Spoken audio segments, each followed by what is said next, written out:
Okay. Good afternoon, everybody. It's 4 o'clock and it's a long day that is getting even longer. So let us just start. My name is Dag Andersson-Vold. I'm a professor at Norwegian University of Life Sciences, it says here, and I think that is correct. I think we just start, and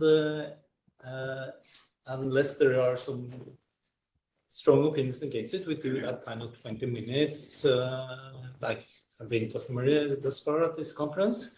The only thing I would suggest is that since it's so late in the day, that we allow for a few questions right after, because suddenly somebody has to leave or something like that, and then we will not get that kind of a clarification question or something like that, and we have time to do 2 or 3, and we can do some discussion in the end if that's so we can do both in a way. Okay, so it's a privilege to welcome. It's a long bio here, so I think that I get very self-conscious to read all this, but you have a long experience, more than 25 years. That's me, sure. Yes, okay. That's you. Yeah. I give the word to Fuad Malkab. Is that correct? As well. You are not presenting? No, I am presenting, but I don't think I'm. I think the first one is. Yeah. Oh, I thought it was sort of ordered in the list. Okay, but I will not.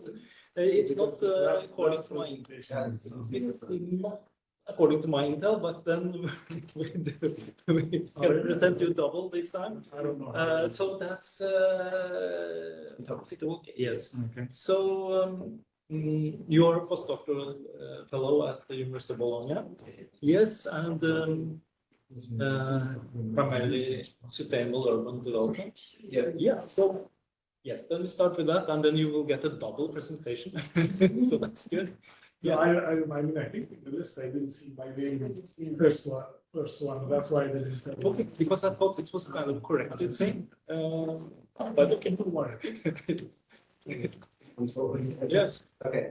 Thank you very much for the chance. As you explained, I try to be more precise and short for the presentation and for the questions. It's really about the land operation and its impact on farmer livelihood. So I'll start by asking a question of what this research is about. So the research is about how the economy grows, like how the urban grows, and in fact that this have some implication to the built environment expansion in areas. Like taking the example of Ethiopia and fast expanding cities like Bahir Dar, and is there any causality between the land expropriation and the livelihood change in those areas, especially in the city and around those neighboring areas and towns? What livelihood change was recurring and we observed in those areas? And then, is there a way to compensate that change of livelihood for the farmers or for the one who lost the land due to the expropriation or due to the urban expansion? So this is the urbanization, that's background, and everyone of you are already familiar with it. And then most of the sub-Saharan countries, they fell below 50% of the population living in rural areas still, given that the whole average in Europe and North America are far beyond 75 and 76. So we show that the green here and the blue, the light blue and light green, is all show that the urbanization level in those countries is below 40%. And then the major cities in the continent is in coastal cities, because call it like that, and most of them are like between 3 million and then 6 or 8 million. But among the big cities that you can say, like Kinshasa and Cairo, or we can mention like Khartoum and Abuja, or even Lagos. So these all cities, given they are expanding throughout time, they are the middle income, the middle size type of cities which are growing faster than those rates in the big cities. And then that's the study or the background that we know already. And when you come to Ethiopia, it is very ruralized country, and then only 1 of the 5 people lives in the city, which is like 20%, around 20% of the population is resides in the cities. So it is by sub-Saharan standard, even it is less urbanized. So there is more potential for urbanization in the spillover of that urbanization.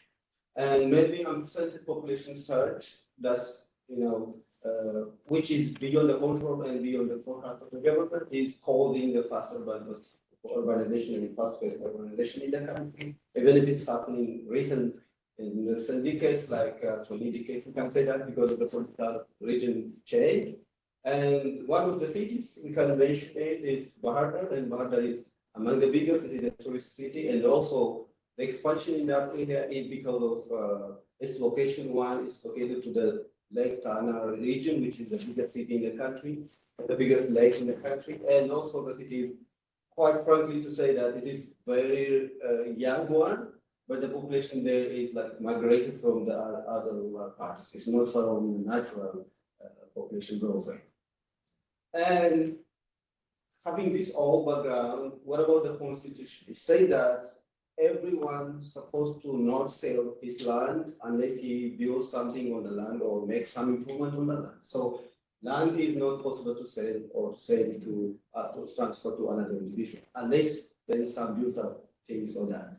So which is in this this situation is saying that the government is the owner of the land, or at least has a great role on the land. So it's not a private asset for like some countries, like some Western worlds.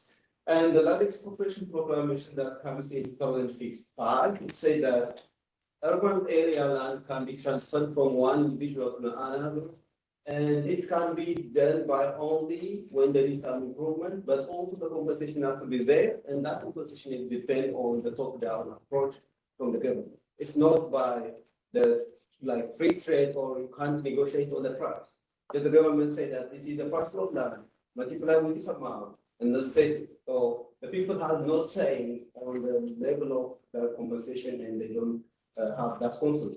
In the rural area, the same is true, but the only thing different in the rural areas, it depends on the quantity of the production you were producing in that land, that plot of land.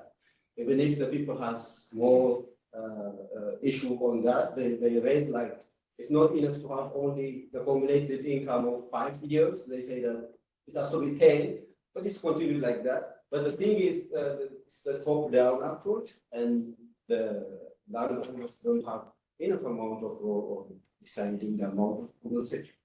So our aim and the research main objective is to get the real change in livelihood between the farmers who are losing their land and the difference against who are not losing their land. So we compare the two groups, the one who are losing their land because of the expropriation, and then the one who are not. But still these individuals have to live in the same place, and then they have to also have some common similarities, like we call counterfactuals. So they have to be the same in other covariance. So we surveyed around 300 key farmers, and this is Bahir Dar and the city, and it's a lake and it's an airport there. And then this is a little bit elevated, so there's no more of expansion in this area. So we check this part of the city, and then the expansion goes like southeast and southwest, and east and north. And the model specification to quantify, we first scrutinize those people. Are you expropriated because of expropriation? You lose land or not? So if they say yes, we call it like D is equal to 1. That's the treatment like that. So treatment is equal to that. And then it will be 1 for the one who lose the land, for still the one who already have it.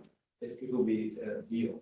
Then we get like 4 types of variables: the farm income, natural organism of the farm income, and the off-farm income, and the main expenditure type, and also the purpose, their perception about the expansion of the city. Because I thought like these main variables are very important to see how their livelihood is changed. Their perception is part of their livelihood. Are they feeling that urbanization is benefiting them and their neighbors.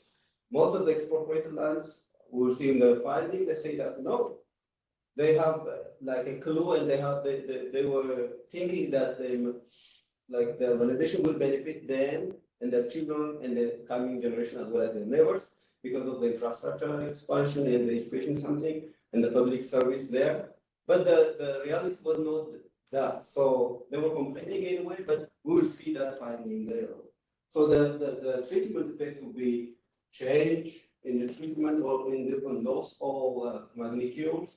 Then it will be like minus the one who lost their job, their land, minus the one who are not. So we see the difference, and that's it. So three variables chosen: household income, household or farm income, main expenditure type. Why we choose the main expenditure type? Because livelihood mainly depends on in which type of your consumption is going. Like, are you spending a lot on your food items? Are you spending a lot on the farming or which one? So we choose among those to see that the livelihood is changing or not. And then around 85%, we call it like that, around 85% of the land expropriation farmers, they are so dissatisfied because of the land expropriation and the compensation. And then we will see that most of the expansion was for the public institutions like universities, like for infrastructures for like roads and others, and some are for investment, but it's not as such compared with the public institution. And the structure level, you can see that most of them are like very dissatisfied and dissatisfied, but some of them say that, yeah, my child gets this job, I get this type of job, and I get this type of compensation. I just bought some car and then I changed my life. So they say like that. So some of them they are still up, but the percentage is still like 4%. And the reason for unemployment, because most of them they are dissatisfied. One of the reasons is they become unemployed because they are not compatible with the job which is in the urban area. Because they lose their job, they farmland, and then they become the resident in the cities, but actually they don't have job. And because of that, they are so dissatisfied. What's the reason for their unemployment? We ask them, and then they say that most of them are not education levels is not equipped with the necessary education level, and some of them are not skillful, and then other are because of lack of employment and employment opportunities. The primary policy choice, what do you prefer? Okay, urbanization, we can't stop it. It's like something natural, let's just say that. And then if you are in the position to decide the compensation type, which one is preferred? And they say that compensation land has to be there in order to leave our land. They want us to leave the land for the infrastructure, but they still want another land for farming. And which means, like, in fact, there is a trend in China that you can refer it like it's a quota system. Like, if you leave some land for the compensation for the expropriation program, there will be another land for you for balancing system. So they are referring to that. So technically, compensation land has to be there for our losing our land. And compensation income relatively becomes less amazing than the land. This is amazing. In fact, they feel it's like many purchasing power is losing full time. So we don't need any additional. Rather, we need the land. Also, the regulation, of course, it comes from those regulating models that the farm income, which is the natural comparison, becomes like significantly different from the two groups, and which means the farm income of the individuals who are not losing their job or their land, they are getting more income, and the other parties, like comparatively, they don't get any income because they lose the land. For the one who lost their land because of the force to change their employment, they are getting some of farm income, but they are really complaining much about the type of job, which is like we call it very low paid type of job, because they are not skilled, they don't have enough education, and they are just on air, or like they feel like the government is neglecting us, and we're supposed to live like our life without any. And then still they get some a little bit more of farming from the because they are doing different other jobs. And expropriation has also impact on the perception of farmers. Farmers, they believe that we ask them about how you feel it before getting your land expropriated. And they say that they imagine the expansion in the city will benefit us a lot. But after that, they say that they are very dissatisfied from that expectation, and now they say that nobody is supposed to lose their land for the sake of the government, for the sake of investment, for the sake of the city. This is what they are really perceiving around. But these show us like the compensation in the land expropriation program in general is affecting their livelihood badly, and they are taking the extreme level of perception, which is negative to the expansion. And you can see that. Let's say that this one is the farming puts the best outcome, then we compare it to the food and other medical care or transportation, school fees, and other types of major expenditures in the given society.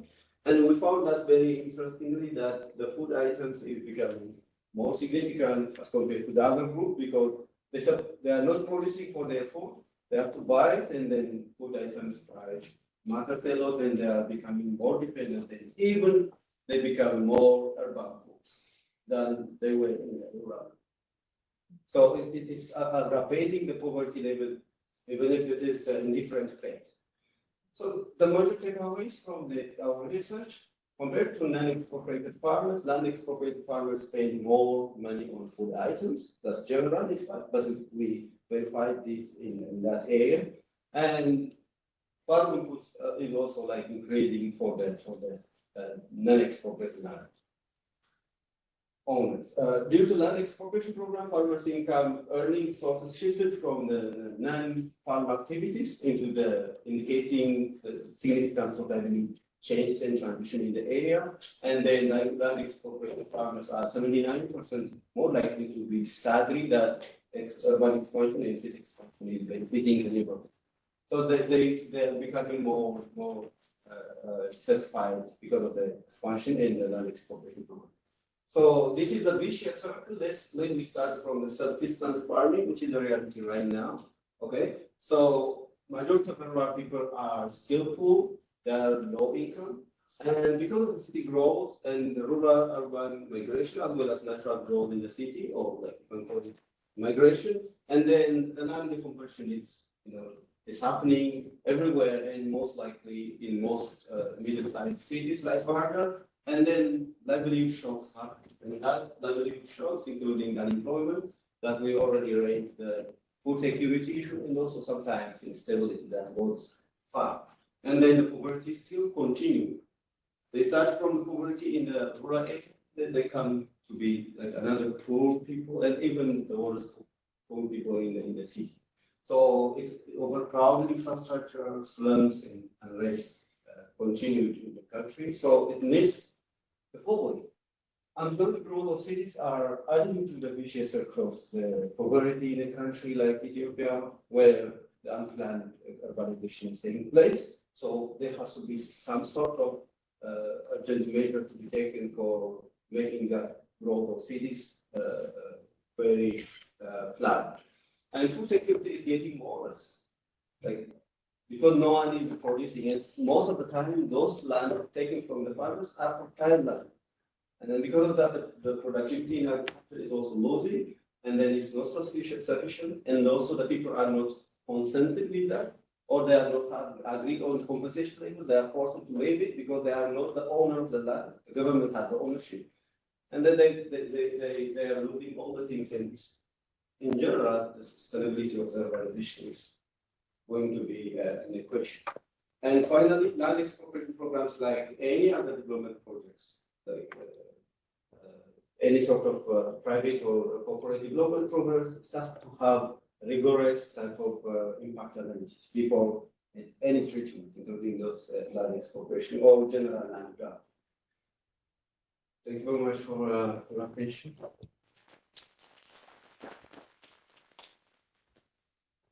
Super. We allow for a few questions before the next presenter. I think I just have a comment, because when you were talking about selling land, in relation to the property on it, I mean, this kind of legislation is very common, around the world.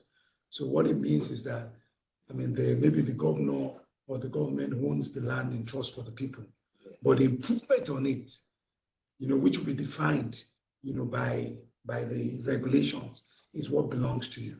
So when you want to transfer or when you want to sell, what you are selling is the lease, or you are transferring the property that you have on it, not necessarily selling the land. This is the same in Nigeria. Yes. So, excuse me. Like he has rightly put up to you, you don't sell the physical land itself. It's the interest that is transferable that you sell. Not even sell, alienate. Yes. Yeah. And basically, what you have in form of compensation in the rural area is what you have in the urban settlement. Urban settlements are planned, and the government is going to take over their land. They use the market apparatus. What is the price going for that particular land within the neighborhood? In the rural setting, basically you see the type of household they have. Adventure, they are compensating on their crops. That mentioned, they produce what they eat by themselves. And once you take this one off there, exposed to nothing. I'm not sure whether you have gone through the World Bank framework ESS5. I mean, World Bank Environmental Social Framework. The standards are made clear there that governments are tapping into it to see how they can better their people. And I enjoin you to escalate your work to other African countries. We have our own as well, and we are upgrading and upscaling them and sharing thoughts. So this perhaps will help your country. Thank you very much. Thank you. Thank you. I think it was Harris and then. Just a quick question. In your econometrics, do you show that on average, the off-farm income increases by more than the farm income? You have this result? I see that the positive coefficient for off-farm is greater than the negative coefficient. And the different group, it's different. The one who are not losing their land, the farm income is different. The farm income is increasing. In fact, it is not only by the expropriation, but there are also additional reasons that maybe technological advancement or this catching stations go like that. And the other question is the heterogeneity of impact. Like there 83% are unhappy, so 70% are happy. Why are they happy? I mean, if you look in the data, how are they better off than the other ones? We try to investigate that one with the interviews, but it's not quite steady. But it maybe goes to the, I said that one of their child may get some job, like best job in the urban areas because of choosing the all to the same country, sector, or because of the education they get, because they become more closer to the public service. They don't need to travel a lot, like the infrastructure, like the roads and health institutions comes more near to them, so they may be happy because of that. We don't really exactly know why those 17. Or didn't like being farmers. So Yes, I think we. Actually, the last one at the big. I think first, thank you very much. Really, this is very informative. A lot of things. I'm an urban planner, so a lot of the things that you say, I'm guilty on the other part because we do the compensation and we do the plans and we do all of that, and in many cases, this type of study is not really available to understand. But just, I think the clarification that probably you should make, because that was my question, but I think that's also in the ESF regulations that he said. The compensation system is a government system that's in place, right? So it has nothing to do with the bank, so they're not really following regulations of the bank. And the other thing, basically, the large percentage of them were asking for land compensation. Was this an option in the compensation system? Did they get, for example, land compensation instead? Yes, very good question. There is no way to get land compensation while you are losing your land. And that's a big issue. And I think it's going to be a good lesson for all of the countries who are getting such problems because, like, well, let's say that one guy is a farmer and he only know how to farm, or like he has only the skill to farm. And then imagine that guy, like he's losing all the land he has because he is related to the city. And then imagine how he will be coping to the city life. So that would be very challenging. So at least for the sake of those guys, there has to be a little room to get their land and continue their farming system and then continue with the productivity in other places like China did. And I personally advise people to think of this land compensation as one of the. Okay, thank you.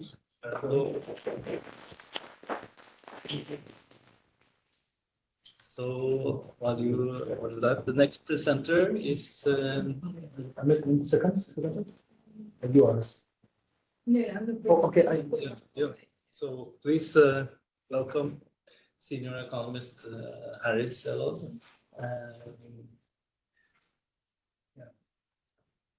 Informal land markets and ethnic kinship in Western African cities. Okay. So hi everyone. So I sit with the research department of the World Bank. So I'm going to put my researcher hat on. For years, I've been trying to understand how land markets function in West Africa. So in this paper, you have the PowerPoint here. This is the first thing. So you have it on, I think it's. Yeah, that's done. Yeah, just like show. Okay, thank you. So this is, I'm going to try and tell you a story. So some of it is a little bit formalized as mathematics, but it doesn't really matter. I'm trying to tell you a story. So I'm using the maths to develop the story. And here, I want to make a point, which is that informal markets are interpersonal. They're not just impersonal, they're interpersonal. Whom you buy from and whom you sell to actually does matter. And I'm going to explain why. Just want to start by showing you a picture. I don't know who's familiar with Bamako, but I'm sure it's the same in many other countries in the region. So this is the side of the road, and what you can see here is buyers and sellers of the land getting together, looking at the map. They're just looking for, to transact some land. This is where they gather. And they really meet, in person, and then they're going to maybe take one of those motorbikes and ride to the plots. So, what is the motivation for this paper? I think there are specific characteristics about land markets, in the region. The first is that you have both formal and informal situations. As you know, one of the main drivers of informality is because acquiring a fully fledged secure property right is very costly. You can get a high cost of registration. There are plenty of barriers, but this is one of the biggest barriers.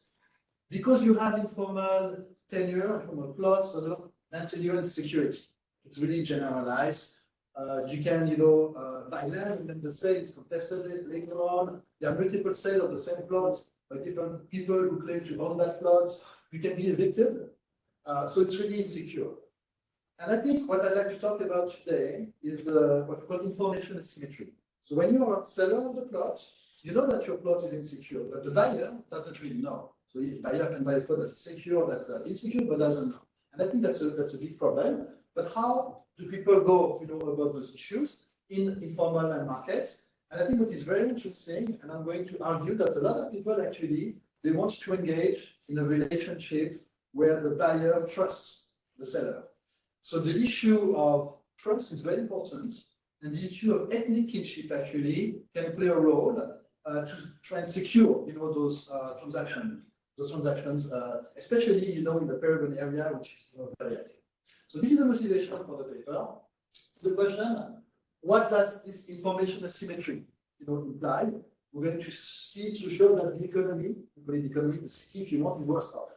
There's a market failure in the sense that because of this risk and information asymmetry about the risks, the plots that get actually transacted, in fact, are a lot of the insecure plots are transacted, and not enough of the secure plots are transacted. So, building a theory of that market to tell you my story. And can those trusted ethnic relationships that I talked about help address the issue? And the answer is yes, but it depends on the intensity of the relationship between the buyer and the seller. And then the third question that we're interested in is how does this, institution, social institution, if you want, of ethnic matching coexist with the fact that you can register your plots? And we're going to show that there is substitutability in the sense that when registering is super costly, there will be more people resorting to this ethnic, matching mechanism. But there's also complementarity in some sense that we'll develop towards the end of the paper, showing you that when you have costly registration, the fact that people are able to engage in ethnic matching actually helps. So it remains a little paradoxical, but I'm going to get into it. So basically, very quickly, I'll just start with showing some science facts on Bamako, Mali, and then I will build my land use model. So first, so I write models of that basically present the land use on the whole city scale. So what happens in this type of model when you have tenure security information asymmetry? What happens when you add the possibility of people matching along those trusted ethnic lines? And what happens when you have the possibility of registration? And this, it allows me to kind of distinguish the different effects that occur in the model and to tell you how I understand those markets. So the literature, I'm going to go very quickly on this. I'll just talk about one thing. There's an anthropological literature, which is very interesting, on ethnic ties and reciprocal duties. What you need to understand for this paper is I don't know how many of you are familiar with joking relationships in West Africa. So nobody. Okay, so in Mali, there's an institution called Sinankuya, which actually dates back to the 13th century. It is believed that the founder of the Mali Empire, Soundiata Keita, in the 13th century, created this institution. So there were a lot of conflicts, and there were a lot of different ethnic groups. And it was decided in the oral constitution of Mali that every single person that belongs to a particular ethnic group would have some kind of specific extended cousinage relation with someone from any other person from another group. So basically, you take any two persons in the Malian population, they can be either related or not related according to this institution of extended cousinage. And it's called joking relationships because when people meet, usually, they try by exchanging jokes. They make fun of their ancestors, right? Their stories, predetermined stories that everybody knows, and then they identify whether the ancestor, whether they're linked ethnically or not. And when they are linked, there are some ethnic reciprocal duties. And I think it's very important for transactions and for land markets. So I skip that just to show you some science facts. So we carried out a survey of 1,300 plots.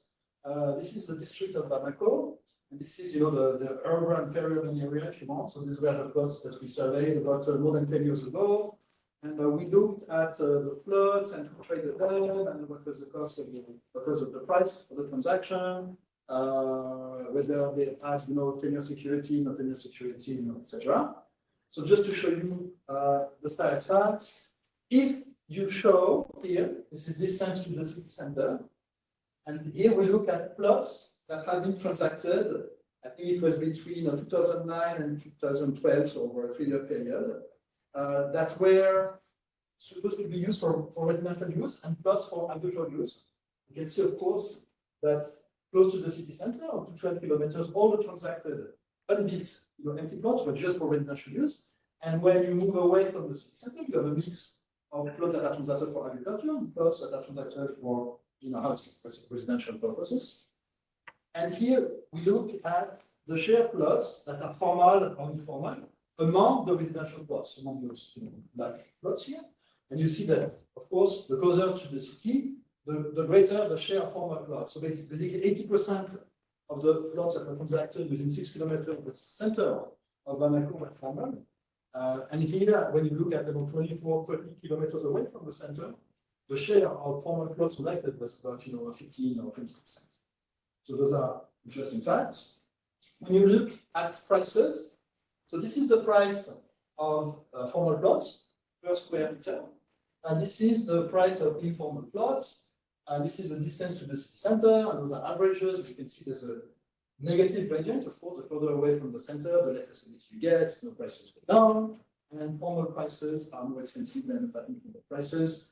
If you want, you can control for all the plot characteristics, the size, whether there's water, electricity, etc. You get the same ideas that the formal plots are more expensive than the.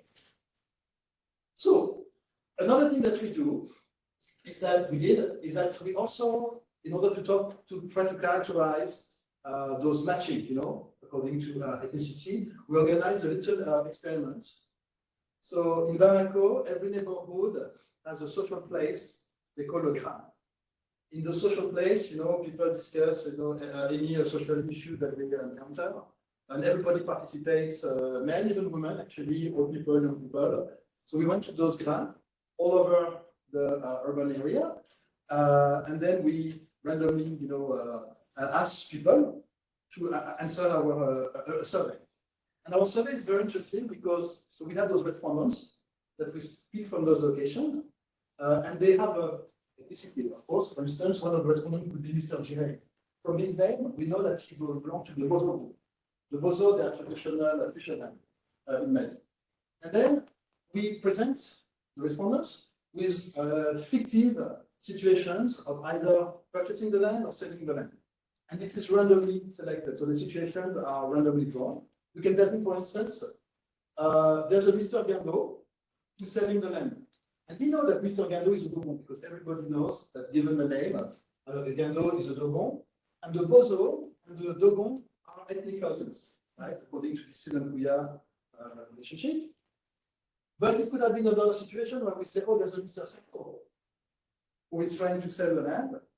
And Mr. Sako, we know from his name that he's Soninke. And the Soninke and the Bozo are not cousins, right? So we present those vignettes to the respondents, and we ask them, okay, there are different situations. One, for instance, Mr. Gando has a formal plot that he wants to sell. You trust him. You think it's risky to buy the plot, for instance. Or we can say, Mr. Gando has an informal plot. Is it risky or not risky to buy from him? Or we can say, Mr. Sako has an informal plot. So there's a lot of variation. So there are people who are presented with cousins and non-cousins in situations of purchasing a formal plot of an informal plot. And we do the same for sale situation. We say you have a plot for sale, it is informal. Your uncle says it belongs to him, but you know it belongs to you. There are 3 people who want to buy. You're selling it to Mr. Gando, Mr. Sako, Mr. Yama. And then they can say, well, I prefer this person, or I'm indifferent. And then we look at the data.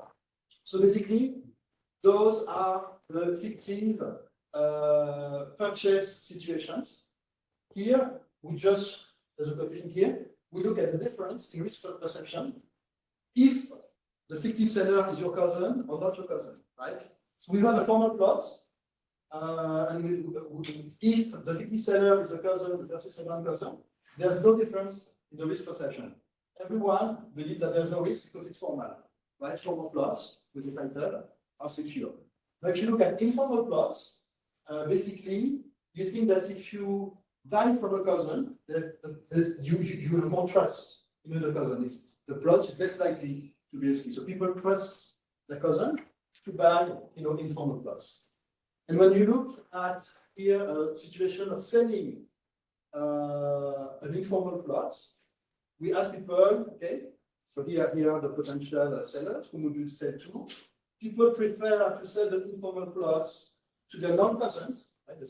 They're like 10% more likely to prefer to sell the plot to a non-cousin, and they prefer not to sell to a cousin. They are 5% less likely to prefer to sell to a cousin. This is the idea that if you have a plot that is insecure, you know it's insecure. You want to abide by the social institution, by the norm. You don't want to lie to your cousin, but you're okay to say something that is a little bit, risky and shady to a non-cousin, right? It's the idea that if you betray your cousin, something bad is going to happen. You can be ostracized, you can be punished. So this is really strong, and we measure it.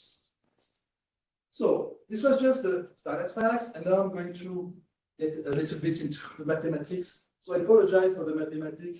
I really want to talk about the ideas behind. So basically, the urban model is very simple. You represent the city as a line. You have a central business district, which is the center of the city here, Bamako, and you have distance, from the city center.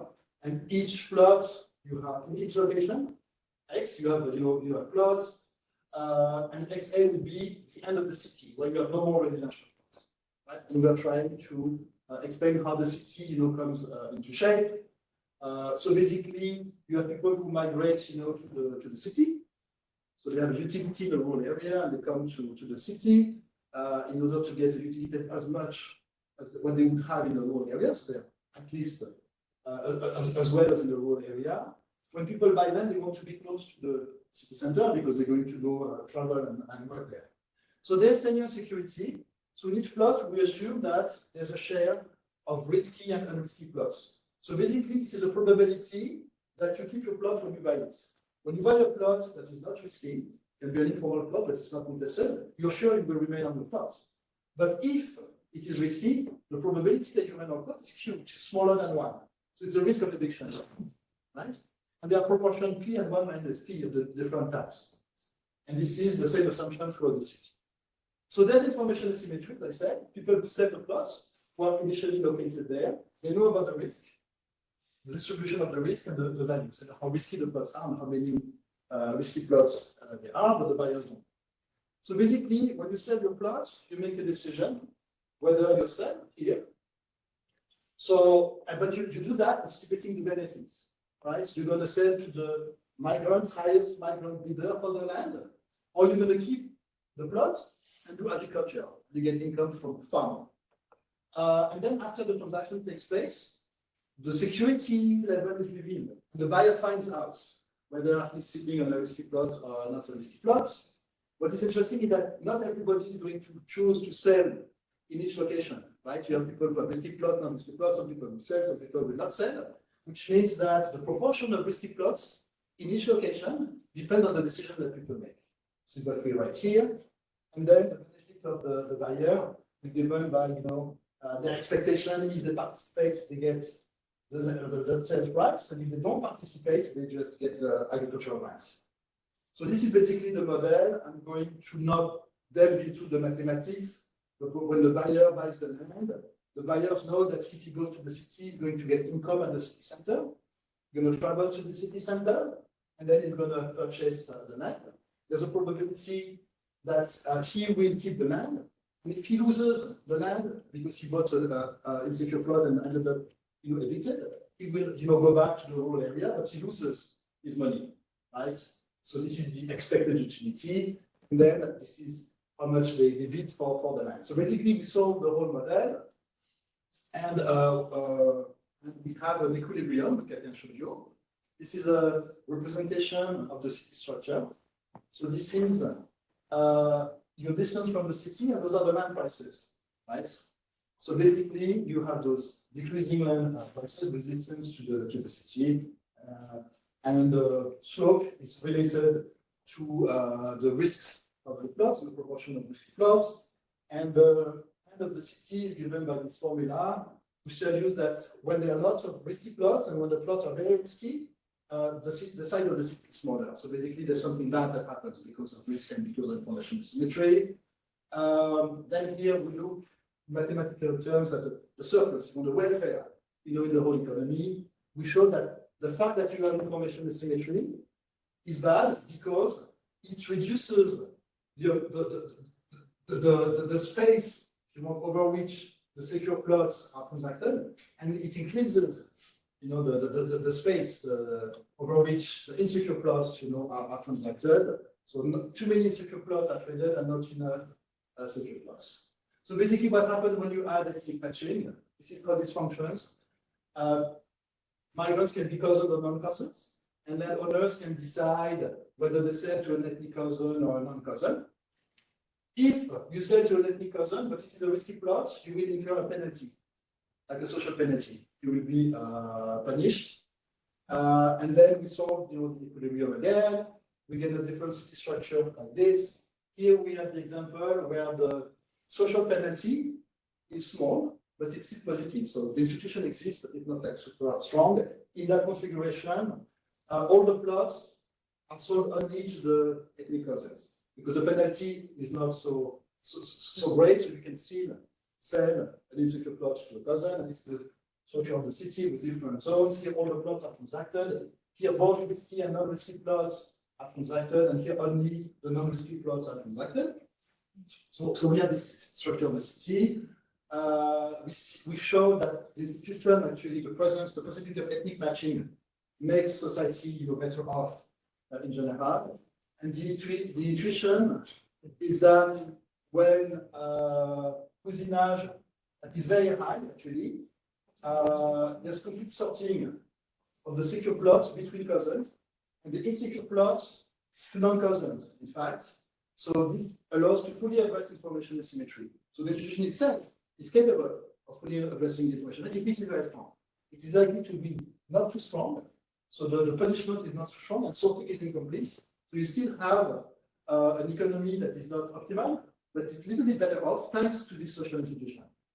So now when you add registration, so the sellers, before they sell, instead of deciding, in addition to deciding whether selling an informal plot to a cousin or non-cousin, they can decide to register the plot at the cost scale and then making the plot fully secure.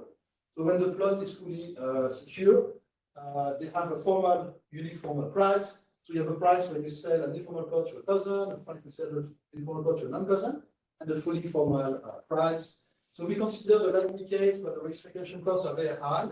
The social institution is present, but not too strong. We show that not all the plots are registered. So this is what we observe now in the data.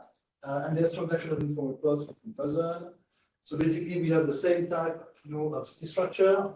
Close to the city center, we have a lot of formal prices, and there's coexistence of formal and informal sales. The difference between the two prices, the formal price and the informal price, is exactly the difference between the registration costs. 20 minutes. So I'm going to wrap up very quickly. So basically, I just want to tell you that the city structure is the same that I showed you in the silence facts. If you look at the share of plots that are registered here, so the informal transaction in dark gray and light gray, and plots that are registered are here, it really reproduces the silence facts that I had initially shown you. And we show that, so this is what I was telling you, if the transaction costs go down, right, some people will shift from this matching second best mechanism to registering the land. So this is what we do when we have those land formalization programs. We're trying to bring down the cost of registration. So what I want to say is something very interesting is when you have a subsidy, like you bring down the cost of registration, people instead of registering at the cost K, they register at the cost K minus S. You can actually increase the surplus in the economy. And the idea, sorry, what happened? So what happened is that because the ethnic matching separates risks again, you sell the non-risky plots to your cousins, registration can better target the risky plots. So there's complementarity between the two institutions. There was a session right before on the last floor where there was a discussion of those issues. So basically conclusion, because I went over my time, I think it's important to understand that land markets can be interpersonal because this is what the data shows. Not many people look at it. It's important to understand that you have some informal traditional institutions, that they make sense, that they're especially active when the formal institutions are deficient, because registering land is very costly. And in our case, this matching reduces the uncertainty because the trusts help you understand that you are likely to transact with someone that's not going to sell you a plot where you will be evicted from if you buy it. But as long as the registration costs remain very high, there would still be those, risk avoidance strategies to this type of institution. So it will continue. So basically, just trying to coming up with theories to better understand how land markets function. And if people want to download the paper, there's a QR code. Perfect. We have the time for 2 or 3 Yeah. questions. I mean, this is tough. It has a lot of calculations and all of that. So I was actually expecting because I mean Bamako is somewhere that I know very well. Okay. So and I know they have a lot of informal land, just as we have, in our own part of the world as well. I support securitization of title, but I was actually expecting to see, from your presentation how we would reduce informality. Instead, I don't know why I have this feeling that your paper kind of encourages or supports the informality, and you were trying to substantiate why, it's still going to continue to be the trend. So, if we bring down the cost of registration sufficiently low, the whole economy will be formal. So what I'm trying to say is what happens in the meantime, while we're trying to sufficiently reduce the cost of registration, which we have not been able to be doing.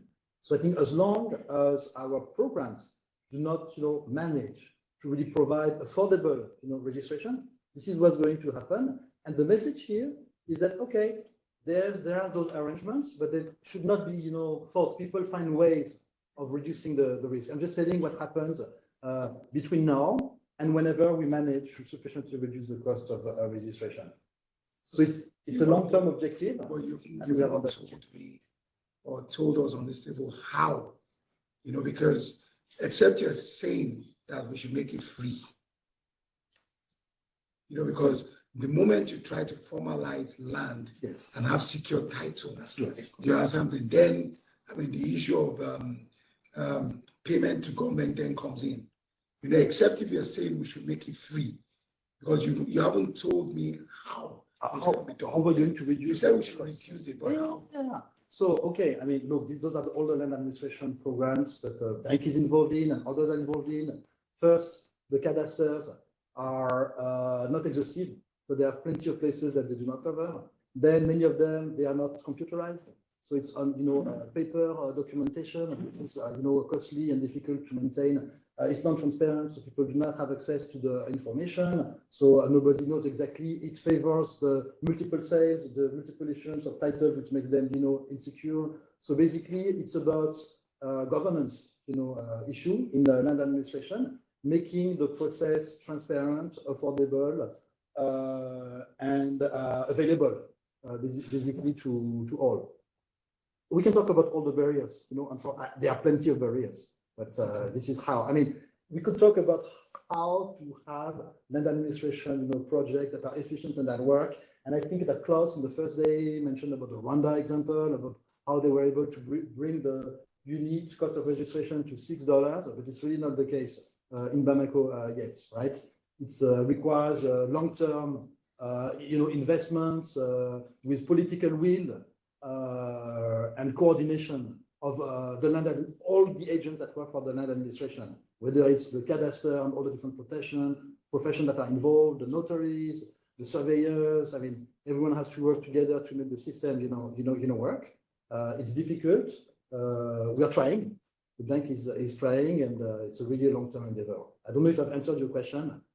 We can discuss in more detail how those things work. Yeah, maybe we will have one more question, and then for the sort of general debate, I suggest we do that after all 3 are presented. Yes, sure, go ahead. Thank you very much once again. I appreciate your presentation.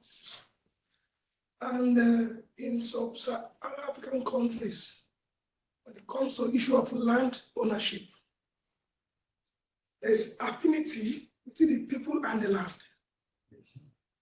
And alienating their land to other set of groups becomes difficult. They see it as their life. They see it as life. Yeah. What is land to you? And you know what's land to me? They are land in war, and they are land in peace. What you have just told us, the informal plots, the formal plots now. He says something that is very, very important. The future of the informal plot, what happens? But there will be issue of transferability. Yes. And what happens to the issue of records? You may look at your clan today. Sometimes you know more. What happened to the interest in succession? What is the, sorry? Interest of the land in succession. It's Transferability. From C to D to F. yeah, yes. These factors need to be considered. Yes. The fact that ethnic land, notwithstanding, these are the issues we are fighting in Africa today, even in Nigeria. Yes. Records are distorted, even when it's not formalized. We're in court in everywhere. Yes. Once we start the process from the beginning, let's frame it very well. There should be advice. Don't look at a family clan now today. Look at 50, 100 years what happened to that land. I think that's what we have put in Europe and America. I think you should work on that. And then the role of legislation. Yes. What are they supporting? Yes. And what are they not supporting? Yes. I will suggest to you the system of land ownership there now, let them formalize it and let them start. It's a process. You can get backings from agencies. Thank you very much. Yes. So, very quickly. Yeah, very quickly. Okay, no, legislation is very important. There are legislation that are actually conducive to tenure security, Yes. even informal plots. There are legislation that are conducive, that are supporting the transformation of informal to formal. For instance, the principle of adverse possession, which means that if you've been on the plot for X years, then you can claim, ownership. There are legislations that say the land belongs to the states. Principle of domaniality, which makes people very insecure. In Benin, it's the opposite. There's the principle of presumption of ownership, which means that you're on the plot, then you can prove it's yours just by showing a few documents. And there's a simplified process actually to formalize. So I think, yes, there are all those issues. It's very complex. There are efforts that go in the right direction. I'm not saying do not formalize. I'm just saying it's complex. What happens when we have not solved all those issues? But we have plenty of good examples that will help us move towards formalization. And hopefully the lessons that we had from countries, and Benin actually has been at the forefront of formalization in the rural context, in the urban context. And I know they're working very hard actually in setting up a national cadastre for the whole country, bringing down the costs, etc. There are those examples that we can, bring to Africa. It's been more successful in other continents. Africa has remained, very, very problematic. We tried for for 5 decades. We still haven't solved the issue, right? Okay, a round of applause. Okay. So, for the second time, pleasure to give the word to Fuad Moskavi.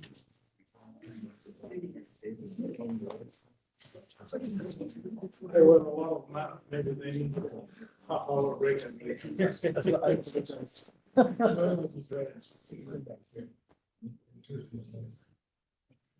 Okay. Tolerance. I'm not providing any solution.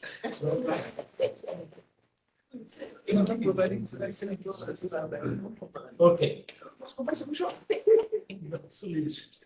That's what we're gonna be working together for the next 3 years. On. So where were we yesterday?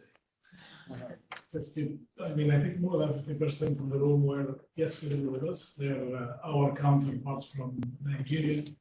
And I love actually the spirit that they have and the participation. Yesterday, just to fill the gap, we were really presenting a complete product that we did in Lagos, basically, with our counterparts, with the help of our counterparts. One of our team members presented the platform for development and what it does as a tool for cities to manage, let's say, their expectations and their probably finding optimal ways to get to the objectives that they have based on refugee. And that was yesterday. So just also a little bit of background. Now, after finishing that, we are working with the government to expand it to include other cities. Lagos, everybody knows. I always say it's a unique species in Nigeria. It's actually it's a mega city, one of the largest metropolitan areas in the world.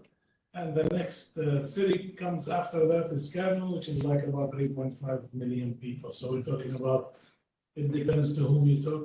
A city that has 15 to 25 million, I always say it depends whom you're asking, 15 to 25 million, to a city that has exactly about 3.5 million. However, when we look at the urban condition in Nigeria, and it is also similar to probably a little bit more than Ethiopia area, we're talking about like 54% of the population living in urban areas. And it is urbanizing rapidly. So we're moving actually to a level where it's going to be 70% by 2050. Now, we have to qualify this statement, and colleagues from our counterparts know that I say that always. When we say 54% live in urban area, this is a figure based on the definition of urban in Nigeria, which is basically kind of problematic because sometimes it might mean any settlement above 20,000 people. Let me finish, and then I asked actually Dr. to intervene after. Or actually probably sometimes it's the center of the LGA that might not have the density that we expect in urban areas. But in general, it's 54 going to 70. So, and the urbanization basically produced like, I think more than 1,200,000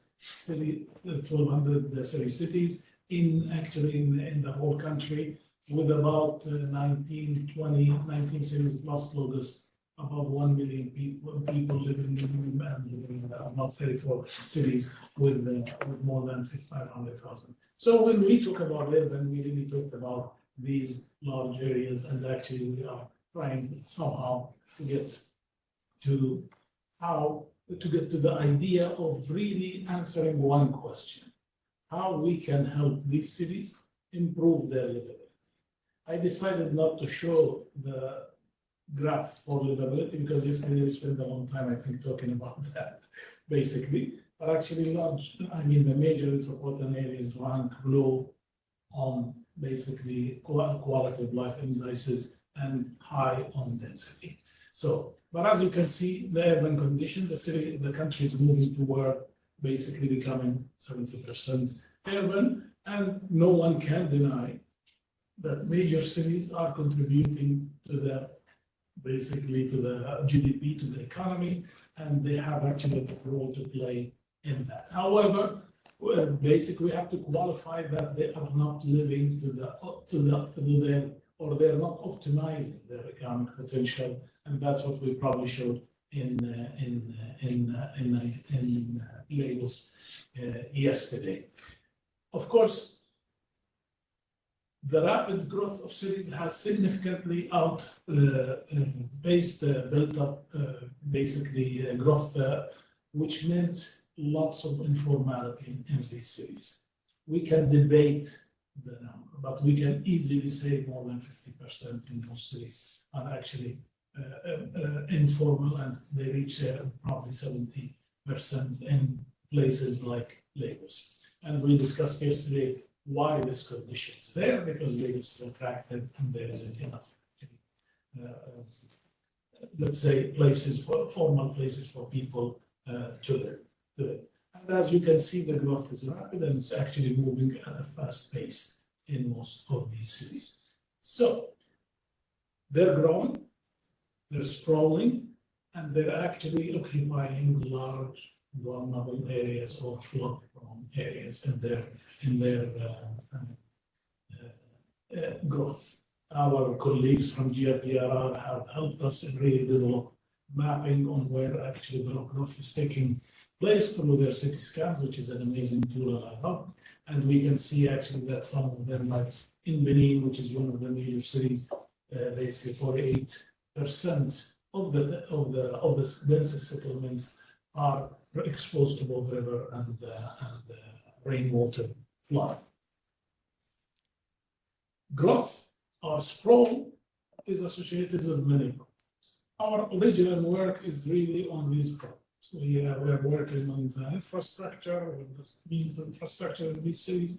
What does it mean basically? What is the gap? The gap is I think about 20 point something. Sorry, housing expenses about 1 million. Nothing less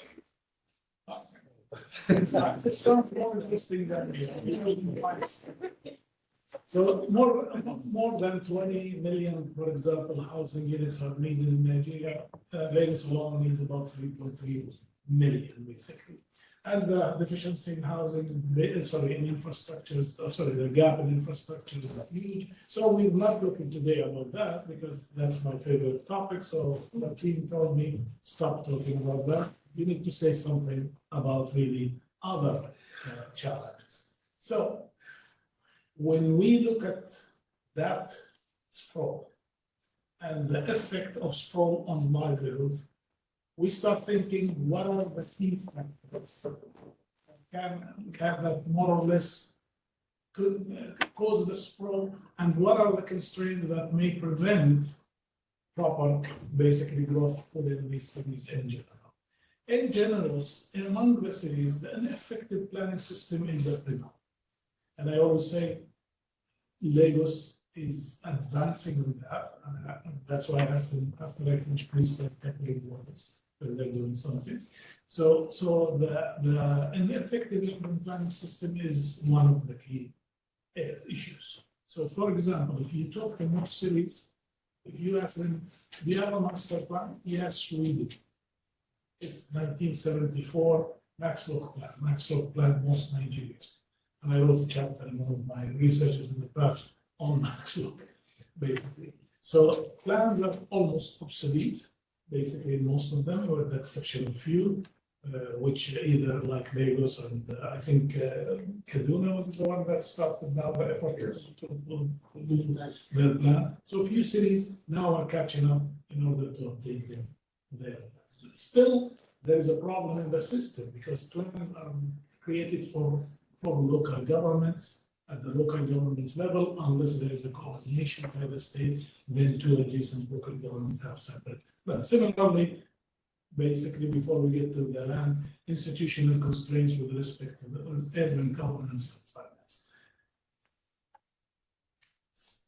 The local governance system in Nigeria by itself is a whole thing that would require study. Like, for example, there is no municipal system. Local governments actually are the smallest body, and from local government, you go up to the state level. So the state is the coordinator at the metropolitan level, for example, with the exception of few where they have like metropolitan level authorities that are working to provide some services. And of course, businesses are suffering from that. But our topic today is really the fragmented land administration, which basically are affecting the sprawl hugely because it's not really helping cities to grow properly. It's not helping to provide proper housing for let's say the affordable housing for the needy and in particular area with a close proximity to jobs. And I think that's the core challenge that these cities are suffering from, hence informality is spreading. Now the challenges of land, I feel like I'm going to be repeating what happened there because basically really it's a general description. Land acquisition and tenure security is the main challenge, basically. And our team, by the way, tomorrow, we're going to have a special session with our Nigerian friend at 2 p.m. discussing that. So you will be more than welcome to attend really because so many of the things you mentioned are really into that. Second is land registration is a problem, basically land costs, and of course the cost of registration and all this kind of things, and there is no speculation. I'm a land use. So to me, that is also at the heart of the problem. That's why I distinguish the land use planning when it comes to city. Because while we are in certain areas, master plans are being basically prepared or updated or actually prepared currently. In many cases, they are very idealists, and at the same time, they don't provide for, let's say, the increasing need for density within certain areas. So we look a lot about really new towns being done in certain areas, and actually planning becomes more of a mapping exercise for the existing land use and probably growth that doesn't account for the future. And at the same time, the metropolitan level planning is also absent. So the coordination between different governments will rely heavily on the state. Maybe in Lagos, that is actually, there is equipment to do that. In many other states, the equipment is not really ready to develop metropolitan basically plan and plans themselves. And then basically information and digitization is very important, and it is lacking. GIS data exists, maps probably on papers in various places, and in many cases they're not there even, because as you said, it's like customary who owns that as a piece of paper and stuff like that. And by the way, I come from a country where we used to be also in the same situation, so I know how the families really fight. This is for me and this is for me. But that's the key real challenge in, let's say, mature cities, I want to call it this way. Cities that probably graduated from certain level of other problems in terms of land, and get to the point where the land is defined, ownership is there, and everything is there. How are we going to be growing? That is the problem. The land use tools and mechanisms and plans don't help really to show a better future. At this stage, we're not really providing solution because we're still working with our colleagues on the studies and the analytics. But we identified certain areas where probably we can look at and try to do deep dives in order to come up with ideas how that can be improved, like the capacity to increase efficiency of land titling and registration processes. As you all know, the bank is actually the agency that helps a lot in these countries, and this is one of the things that we are looking at this point. Of course, reducing land development costs, your call for that, how to do that will require really certain reforms, especially when we talk about mature, I call them mature cities because they graduated into becoming really major metropolitan areas that deal with actually current problems and have at least the minimum requirements to deal with modern strengthening urban planning system, and this is important. That means the land use law or need to be domesticated. Many countries didn't domesticate that, and I think there are like laws established, and all this can, although it exists in the federal level, but it's not being adapted at the local level. And of course, developing a comprehensive land information system. There are at least a few states that are doing that at this point, and developing a national land policy to identify intervention and land sector. And I think that's the discussion the bank is having now. I'm going to stop here. Make you happy. I think that was a personal, or that was super short in a way, less than 15 minutes. But you said you yes, I wanted because I think when we talk about these, I always say Lagos is doing good. So we take Lagos to above city center. So I wanted the doctor to talk a little bit about the initiative that they're doing in terms of the EGIS and particularly the digitization of certain services. And thank you very much for giving me the floor. You've actually said, He sent me a presentation, so we give you a problem. yeah, so 5 minutes is not enough for that presentation. Anyway, so, I actually want to thank you for, always giving us very good advice in the last almost 3 years, and what has been added to my work based on your recommendation is urban development.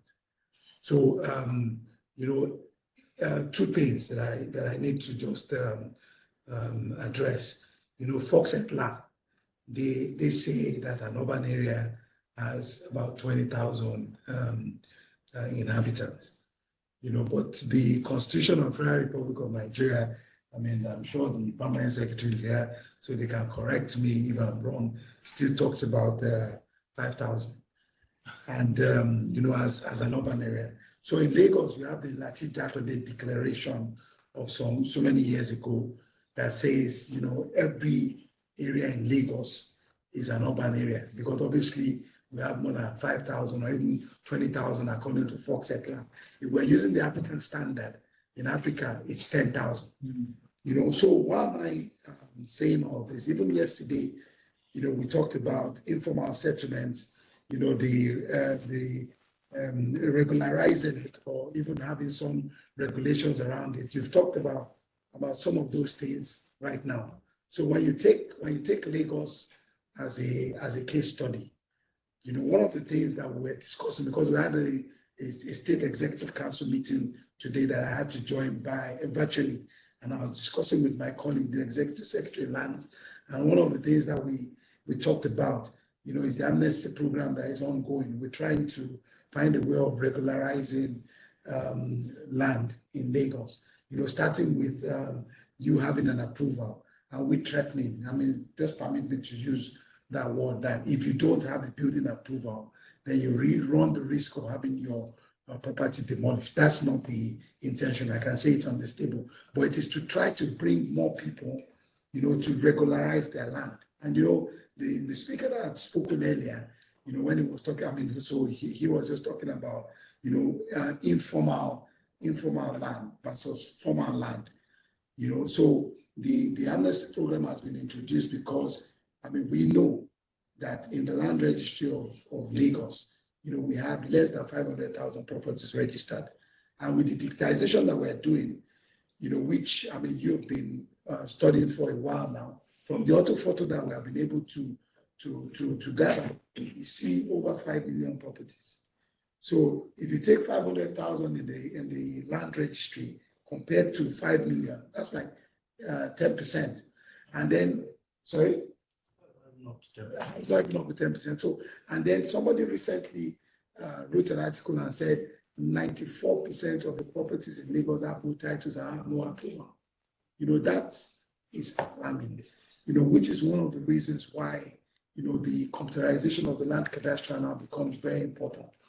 You know, so, I mean, if you take the land use charge, you know, that's another form of revenue to the government. So if you decide that you have a property and you are paying land use charge, does not mean you have an approval, neither does it mean that you have a title issued by our office. Do you understand? But we have 804,000 properties paying land use charge. Some of them are from the time of the Queen, so they have Queen's title, they have Western Region title, they have federal government title, they have maybe local government, and has not been regularized into our cadastral. You know, so the challenge of trying to bring all of this together, you know, comes back to your presentation of informality. So how do we address those things? So because I don't want to take too much of our time, you know, we have a challenge, and we know that with automation, with digitization, you know, at least we now know the number of properties we have, you know, in Lagos, if we did not know before. You understand? We know the number that we have in our land, in our cadastral system, in our land registry, and what we're thinking of doing is how to bring people, you know, forward to try to register. You know, Peter Dale, you know, says that, I mean, he wrote Land Administration. I mean, he talks about prosperity of countries. Countries that have managed their land properly are rich. Those that have not done so are poor. You know, so when you don't gather all of these data, then it becomes a problem. Thank you very much. Thank you. And with this, I conclude my list. Yes.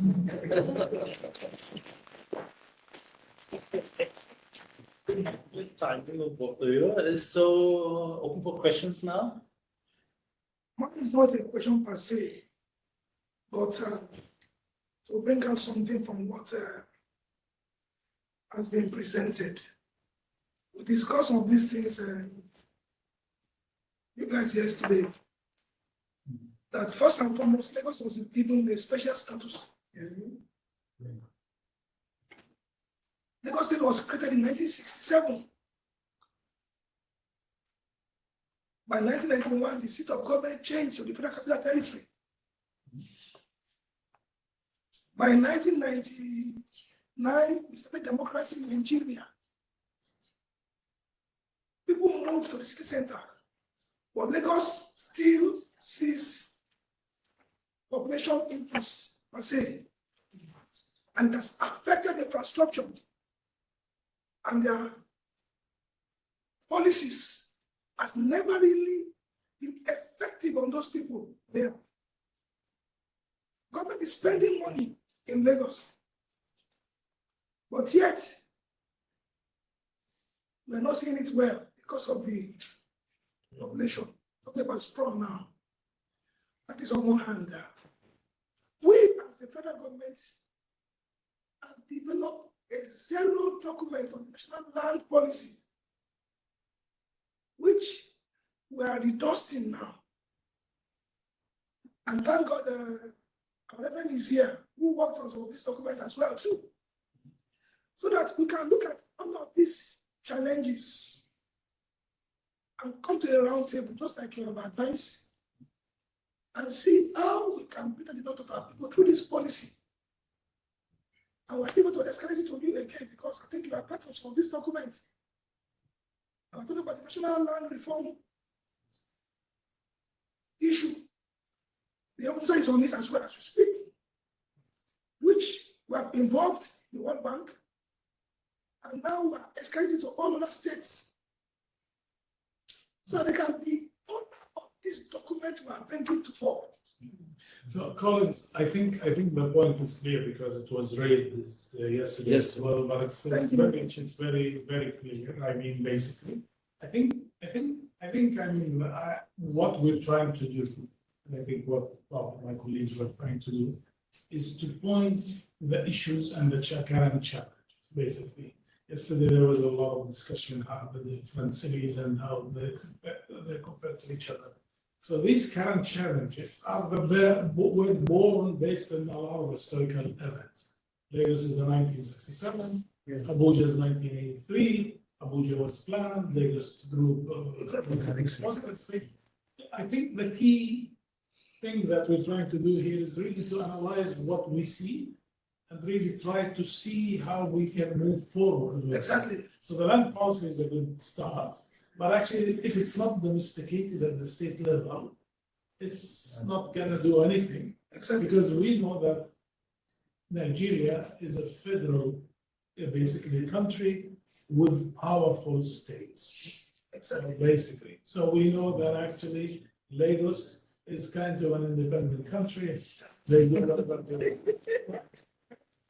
So to me, we work with the federal government on really finding ways to really make these good documents effective at the local level. I can give you another example we're working with now, which is the national policy for the IDPs, because this focuses on a city that I'm working on, which is Maiduguri.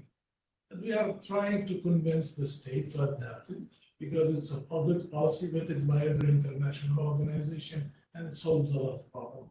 So that's why I think our job is really to point where we reached with this historical evolution. And of course, each I'm a city planner, probably economists look at the country. I really look at the neighborhood and the city. So to me, each city is a species in its own. Lagos, we love Lagos. I love Lagos. I love going there. But to me, it has its own challenges, like Damaturu, which is like one neighborhood from Lagos in terms of size, has its own unique challenges as well. I think that's okay. Any other questions? Maybe a question or remark? Okay. Of course, the 5 priorities are very, very well justified and motivated. They kind of link to one another, right? I really like your mention of the land information system. My maybe a little, reflection on what I've seen over the years. We need a land information system. It's really, really the most important one. You need to have it in order to do all the other ones. Right? So, I mean, do you agree with that, or is there like a sequential priority? Yeah. So listen, the way these are the way we work. Let me begin by saying we don't really impose it. So the way we work, we look what they are trying to do. We overlay things and we try to, like in Lagos, we overlay their development plan with their resilience strategy, with their climate change plan, with their some of the spatial plans which are up to date with of course what they're doing within the AGIs. We overlay them and pick the strategic things basically that can take place right away. So land information system to us always comes up as a very important part of this. However, the basics in certain states are not there. Really the groundwork to do that. Lagos is advanced.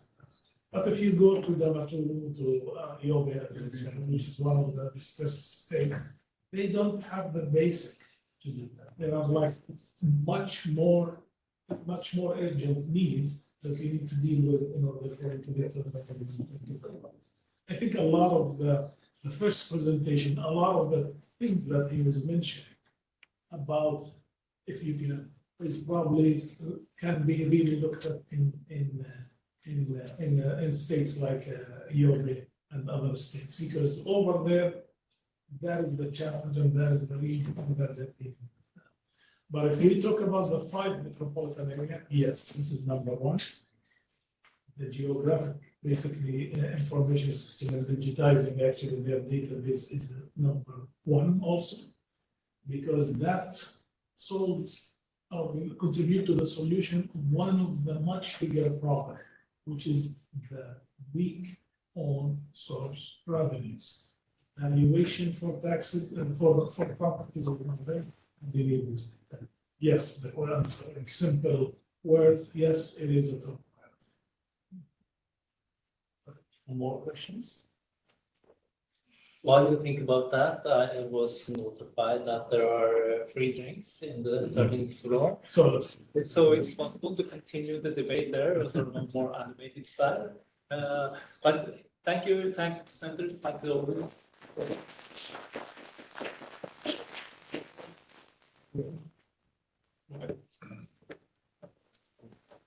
One question is, I know you had the beginning. People to your side because a little bit giving the.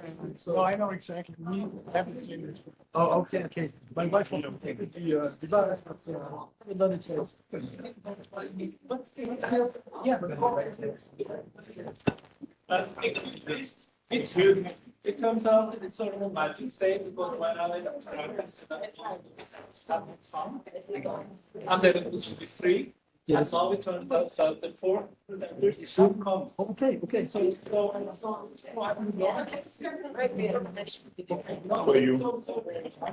As we build. Yeah. Let's have the presentation. Yeah. Please. sorry about that. That's what I thought. I was for me. No, but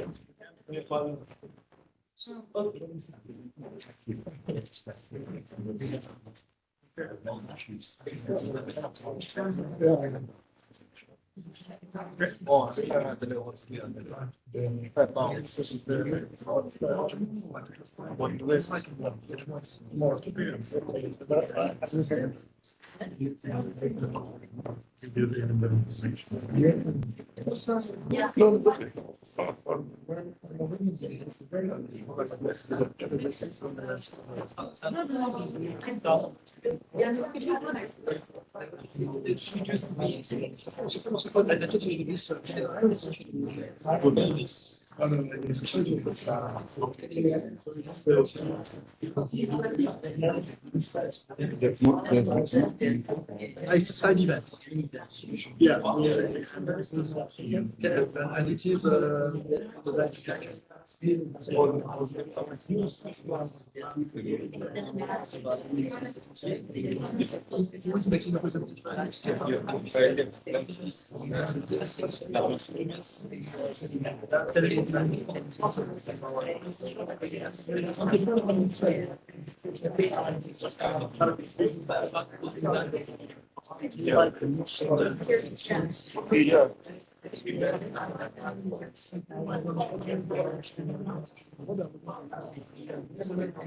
Yes, yes. Only one.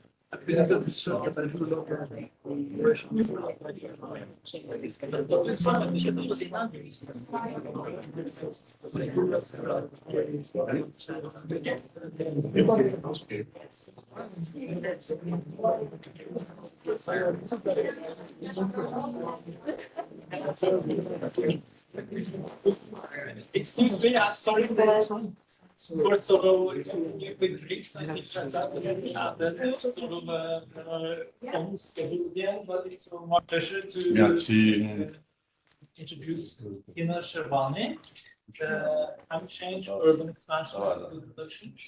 Basically, hello everyone. I'm Hina Sharwani, an analyst in the agriculture and food global practice in the global engagement unit. And Ray Su, and I'll let her introduce herself right after this, presenting today on our paper, Climate Change, Urban Expansion, and Food Production.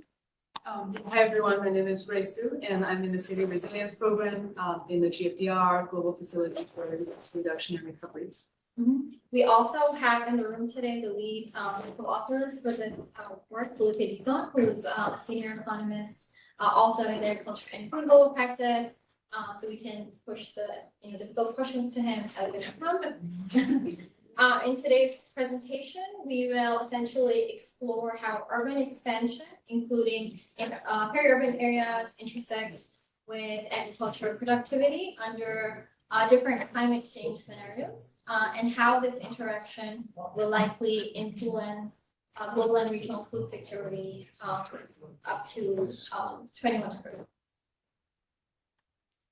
So as cities expand, they transform how and where we grow our food.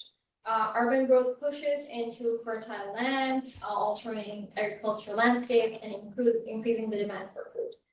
So growth in cities is not in so much just about more mouths to feed. It is also about changing what and how we eat, which is driven by urban market forces. Yet this is just one part of the puzzle. Climate change adds complexities to these challenges by disrupting crop patterns and food distribution networks with its unpredictable weather events and temperature shifts. Lastly, economic and demographic shifts that drive urban growth in the first place also dictate how urban expansion would impact land use. So in short, the choices we make today will define the future sustainability of our food systems and urban areas. That is to say that our response to climate change will impact how cities grow. A part of that is a big question of how cities are likely to grow. Will they grow horizontally or vertically? More vertical development, research has shown us, generally results in a more compact, environmentally friendly urban form and higher incomes.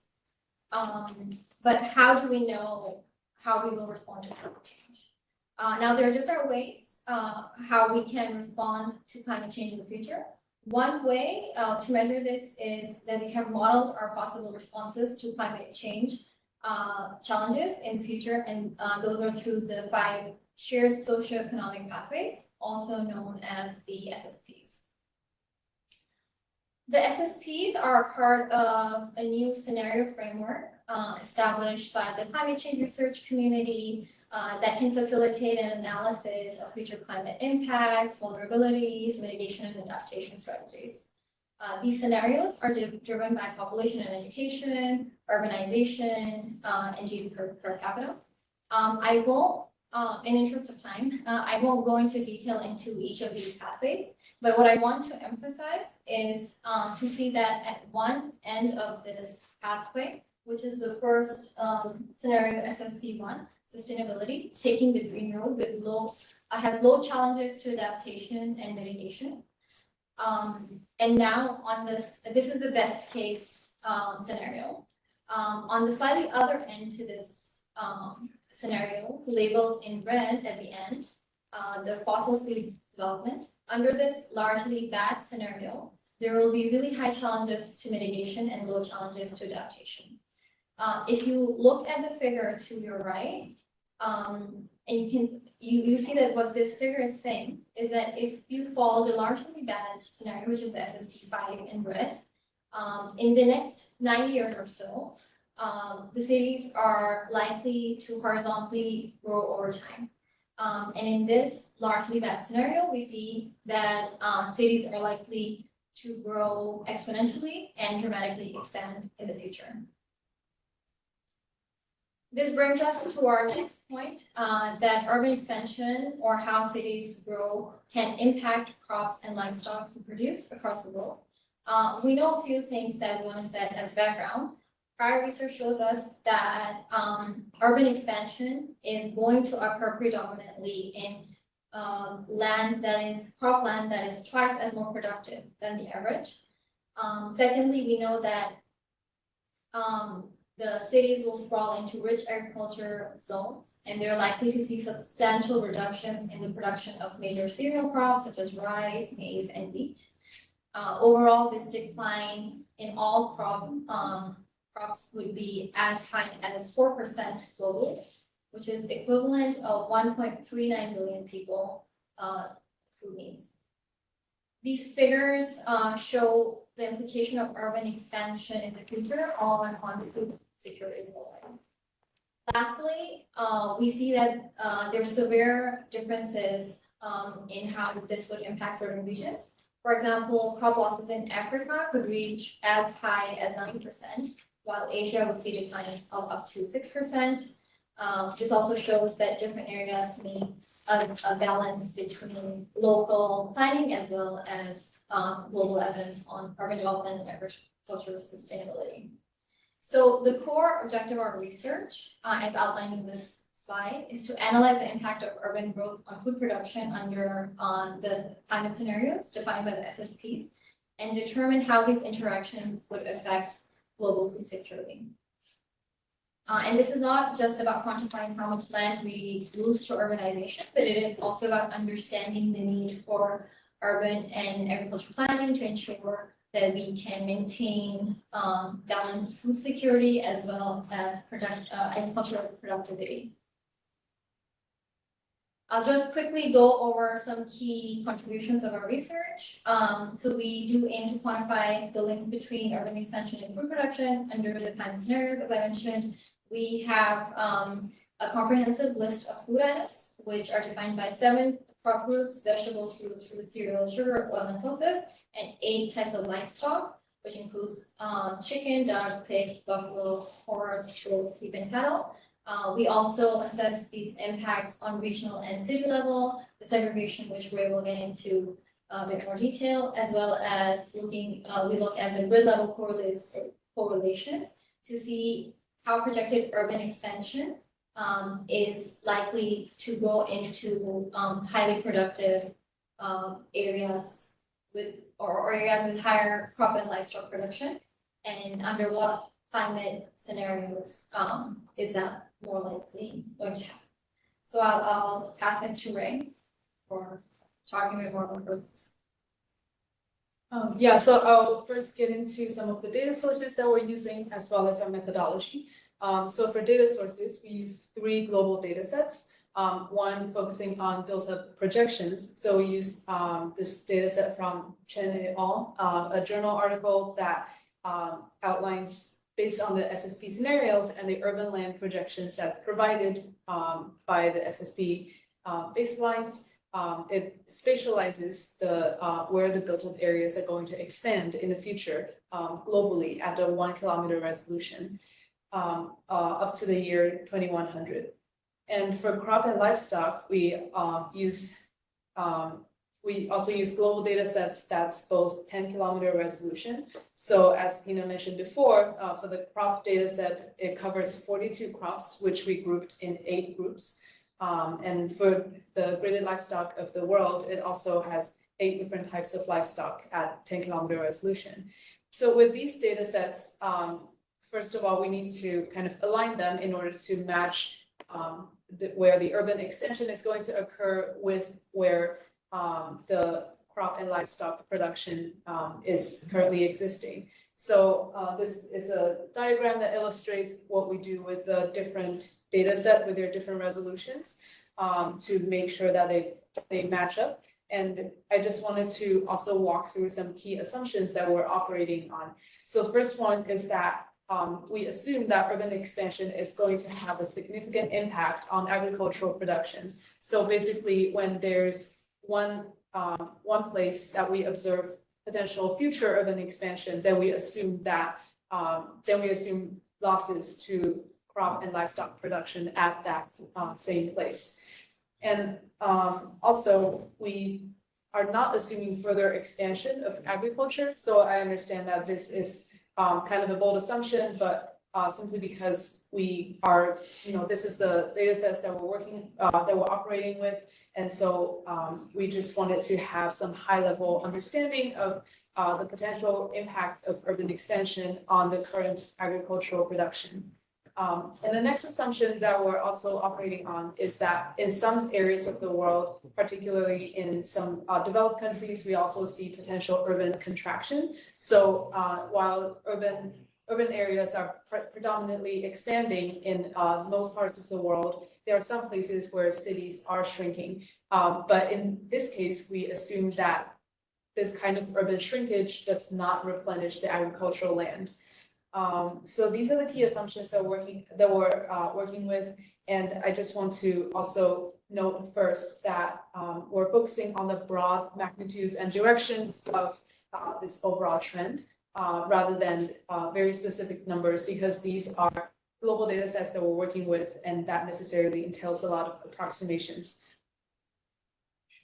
So the results that we got are very interesting. So I will walk through different parts of the results because we do like slice and dice the data in many different ways. So the first one is if we look at the different crop and livestock types, we see that they're not impacted evenly by urban expansion. So we isolated 2 time points, 2040 and 2100. So we see that the most significant encroachment of urban land will be for the cropland for fruits, vegetables, and roots. So these are the main crop types that's going to be affected based on our projection, especially I think in the second half of the century. So on these graphs, you see the percentage of the of current crops that's going to be affected by potential urban land expansion. And in terms of livestock, we also see that mainly it's the poultry and pigs that's going to be affected. So a lot of times we see different kinds of livestock maybe distributed differently. Some could be located further away from urban areas, while others may be just in the immediate urban peripheries, and that's going to have an impact on, when urban land expands, then what kind of production are going to be affected. And also across the 5 different SSP scenarios, we also notice that the impacts are very uneven because the urban land expansion, like where they're occurring and the rate at which they're occurring, are very different under the different scenarios. So we see that under SSP 5, especially when we get to the end of the century, the impacts could be especially pronounced, whereas around the middle of the century, around 2040, there is a slightly different distribution, but we see that, like for instance, SSP 1 and SSP 5 could have the most impact around the middle of the century, whereas SSP 3 could be a little less impact in the beginning, in the short run. So what kinds of implications does this have for policy and planning?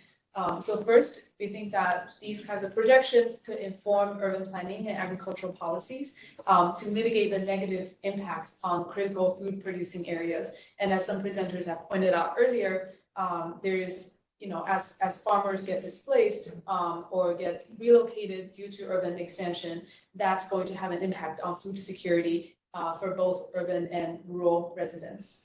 And second, we also think that strategies could, potential strategies that could help mitigate or combat some of these negative impacts could include zoning regulations, urban growth boundaries, so limiting and directing where urban growth might occur, and also investments in sustainable agricultural practices and sustainable urbanization. These could help cope with the changing landscapes of urban expansion. And when we look at the differences across different regions, so for regions, we use the World Bank definition of 6 or 7 different regions. So we see that they're also affected differently, is particularly when we look at the 2100 time period, and we see that for most SSP scenarios, the purple line, which represents Africa, are actually seeing the most percentage impact of crop losses. And in SSP4 scenario, the impact could be as high as 21%. So that's 1/5 of crop production by current day standards. So that's a very significant number. And after Africa, we also see that MENA, Middle East and North Africa, as well as South Asia, represented by the red and yellow lines here. They also follow closely, and sometimes, for instance, under SSP3, MENA could see very significant impacts as well. And also similarly for livestock losses, and we see that by 2100, in this case, it's Middle East and North Africa that could see the most impact, and in some cases, quite dramatic impacts as well, approaching 40% of livestock losses.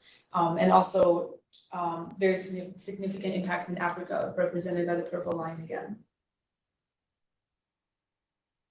And finally, when we zoom into specific cities, we just here, of course, there are thousands of cities around the world, but here we just selected 3 different cities to kind of help us visualize what this could look like. So on these maps, you can see that the purple and green layers represent crop and livestock losses, and the gray parts are the existing urban extents.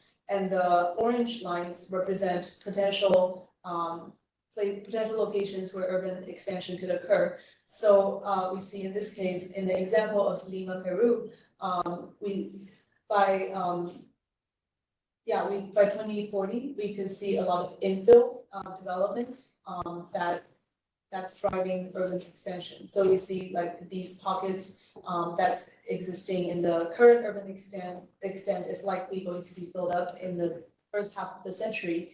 And then by the second half of the century, there's more outward sprawl. So some of that really expands into crop and particularly livestock production areas. So in this case, livestock production could be more severely affected than crops.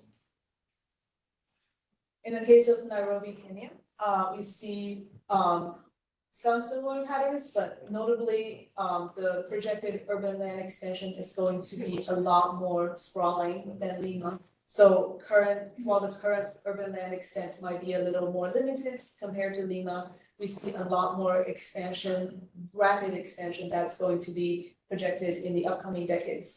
And a lot of that is really extending into the rural agricultural production areas. So a lot of the crop and livestock production near the city will be affected. I think this is a great illustration of some of the regional differences that we talked about earlier, where in Africa, more of the agricultural production might be affected. And finally, for Quezon City, Philippines, we see that the current urban footprint is actually already very large because it's a large, urban agglomeration. And there is projected urban sprawl, as well as some leapfrogging, which refers to urban areas that does not necessarily connect physically with the current urban extent, but occurs at a little bit of distance away from the current urban areas. So like we can see here, for example, or in some of the surrounding towns, all of these there's projected to be expansion as well.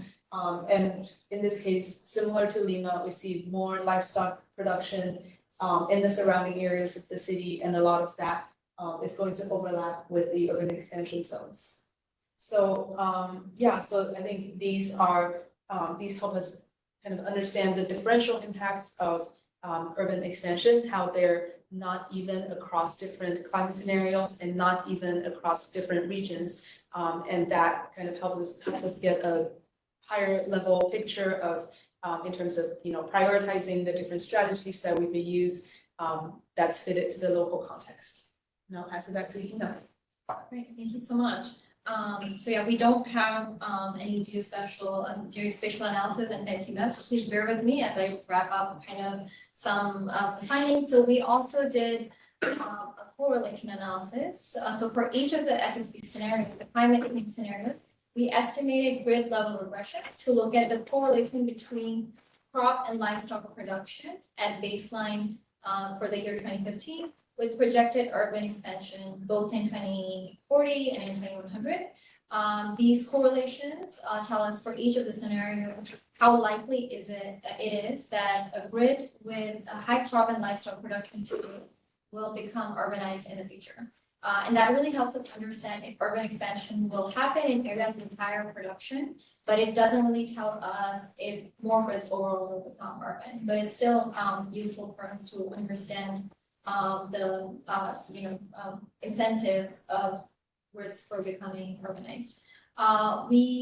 So just to give some key findings from our regression analysis, we have 3 key findings. First, we find that the strongest correlations occur in regions with high initial agricultural productivity, especially under the SSP3, which is a regional rivalry with high challenges to mitigation and high challenges to adaptation. This shows that where urban growth targets more agriculture productive areas initially. So for instance, under SSP3, which is the regional rivalry scenario, grids with 10% higher urban expansion rate in 2040 are likely to have 106% higher crop production in 2010. This high correlation suggests that there is a significant risk to food security because most agriculture productive areas are likely to be urbanized. This again emphasizes the need for zoning laws and other mitigation strategies for such issues. Second, we find that the weakest correlations were observed in the SSP5, which is the fossil fuel scenario. This suggests that less overlap between urban growth and productive agriculture land occurred then because urbanization focused more on developed or less agriculture intensive areas. So for example, 10% higher urban expansion rate in the year 2040 would only have a 55% higher crop production. So while urbanization is likely still going to cause strain, it will have a lessening immediate impact in that scenario.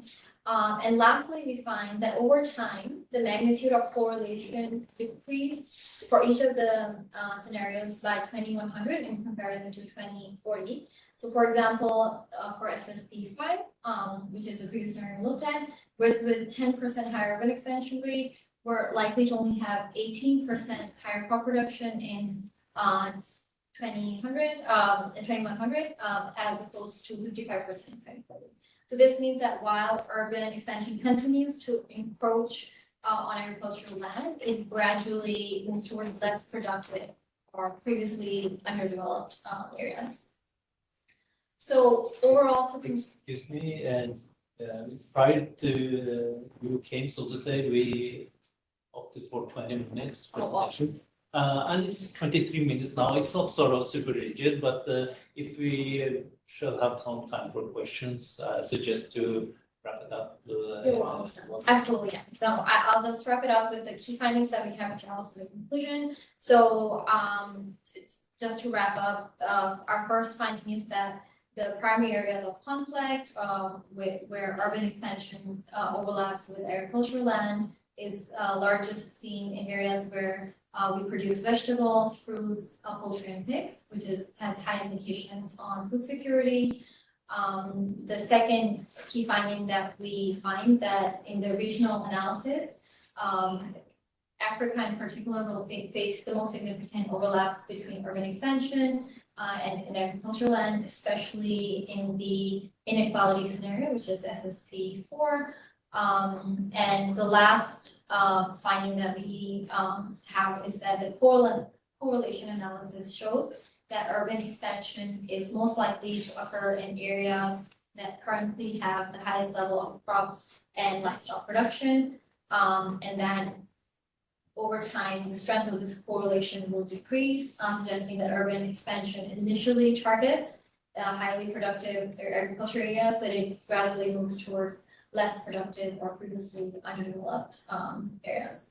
And that's the conclusion of this session. We have time for one or two questions. So the correlation, I think, is super interesting because you look at two global challenges, demographic, growth of cities and food availability.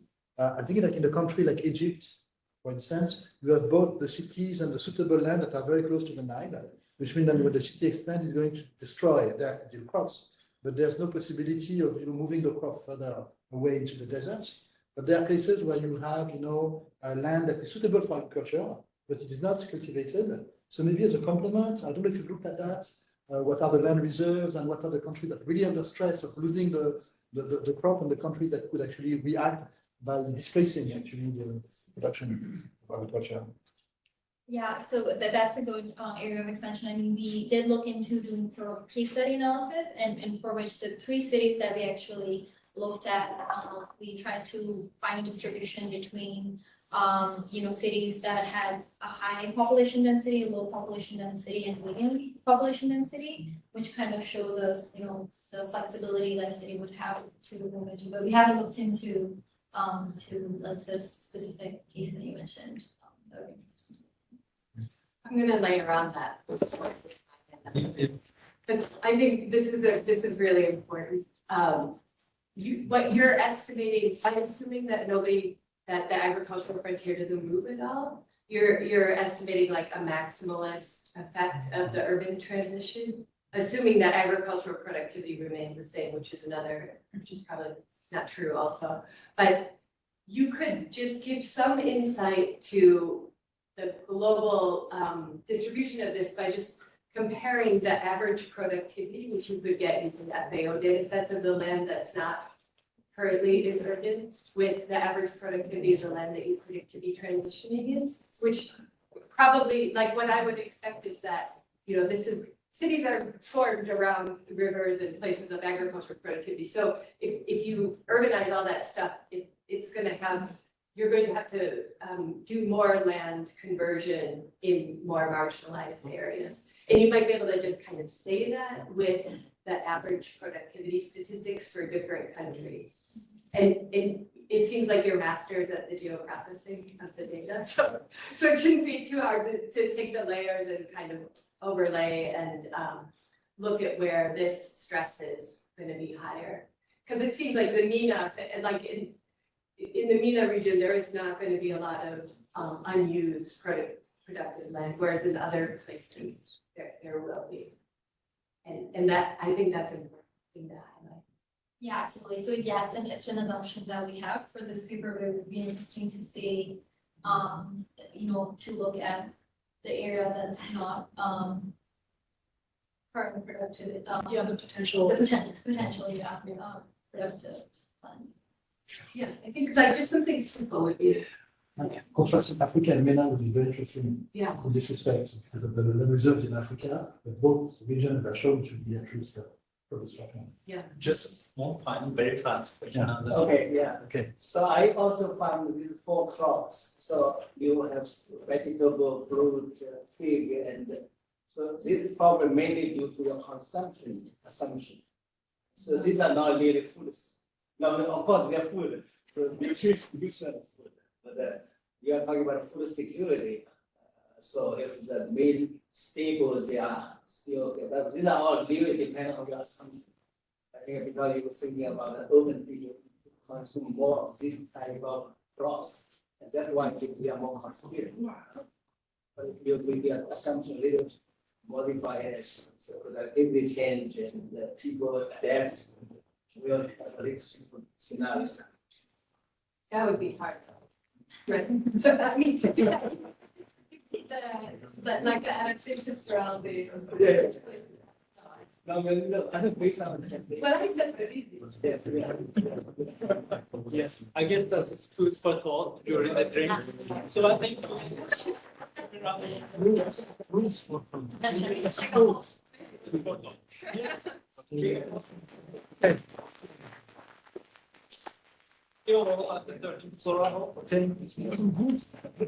All right.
Yeah, right.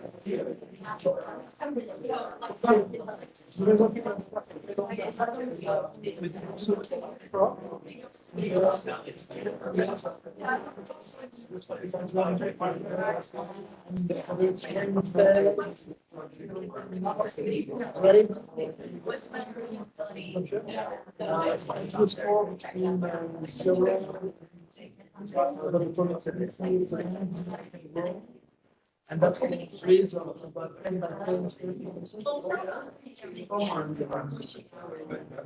essentially the report. Yeah, well, that works. Thank you.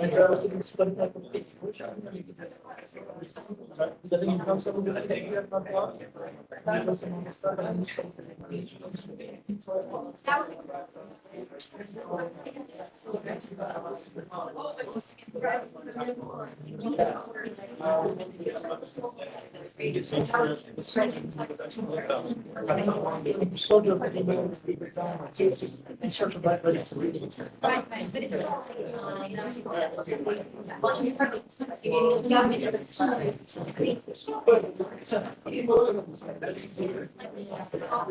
know,